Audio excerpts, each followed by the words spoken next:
ক্ষমতার পালাবদল হচ্ছে, রদ বদল হচ্ছে। আমরা রাজনীতিবিদ পেয়েছি, আমরা কোনো স্টেটসম্যান পাইনি। আমরা এমন কোন স্টেটসম্যান পাইনি যে আগামী 50 বছরের জন্য রাষ্ট্রকে নিয়ে ভাববে, তার কোনো পরিকল্পনা থাকবে। আমরা এমন কিছু গিরগিটি রাজনীতিবিদ পাই যারা ক্ষমতার পালা পরিবর্তন, পট পরিবর্তনের সাথে সাথে তাদের রং বদলায়।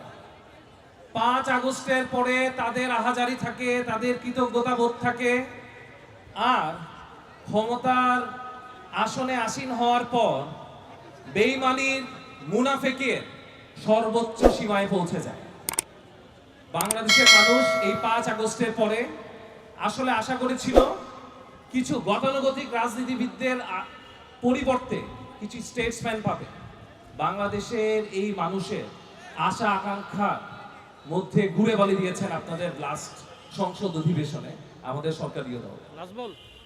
আমাদের সম্মানিত সালাউদ্দিন ভাই, এটা এখন সবার কথাই আসতেছে, আসলে এটা আমাদের একটা জাতীয় ক্ষোভ, সবার কথাবার্তার মধ্যে ওনার ব্যাপারটা থাকবেই।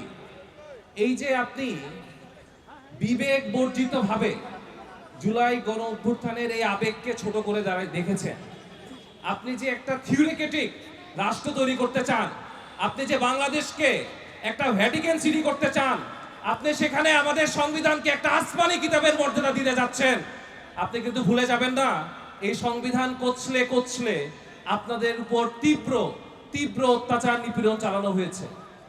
বেগম খালেদা জিয়া এই সংবিধানের দোহায়ে নিপীড়নের কারণে তিলে তিলে মৃত্যুর দিকে ঢলে পড়েছে। আপনারা সেই আশা আকাঙ্ক্ষার সাথে মুনাফিকি করতে যাবেন। আপনাদের অনেকগুলো চ্যালেঞ্জ আছে, আমার কাছে কেন জানি মনে হয় আপনারা আপনাদের এই চ্যালেঞ্জের জায়গা থেকে সরে এসে অভিনয়ের জায়গায় পারদর্শী হয়ে আসেন। আপনি যেরকম বিবেক বিবর্জিত ভাবে মানুষের গণমানুষের আশা আকাঙ্ক্ষা, অভিপ্রায়কে ধুলোয় মিশ্রিত করে কথাবার্তা বলছেন, ঠিক আপনার নেতা সেদিকে অপর দিকে ট্রাফিক সিগন্যালে দাঁড়িয়ে থাকছে, আপনার নেতা অপর দিকে খাল কেটে মানুষের দৃষ্টি আকর্ষণ করার চেষ্টা করছে। আমি বারবারই বলতেছি, এই যে অভিনয়, এই যে মানুষের আবেগ নিয়ে খেলা, এগুলো আপনারা যদি এভাবে করতে থাকেন, আপনারা খাল কাটতে থাকেন, জনগণই কুমির নিয়ে আসবে আপনাদের গ্রাস করার জন্য। আমরা বারবার বলতেছি, আপনারা গণতান্ত্রিক রাষ্ট্রের ম্যান্ডেট বুঝেন, যেখানে গণ রায়ের অভিপ্রায়ের উপর কোনো কেতাব থাকবে না, কোনো কেতাবি কচলানো যুক্তি থাকবে না।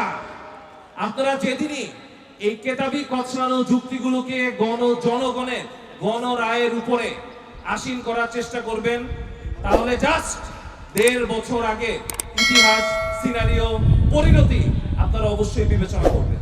আমি আর আমার বক্তব্য দীর্ঘায়িত করব না। সবাইকে অনেক অনেক ধন্যবাদ, শুভেচ্ছা জানাচ্ছি।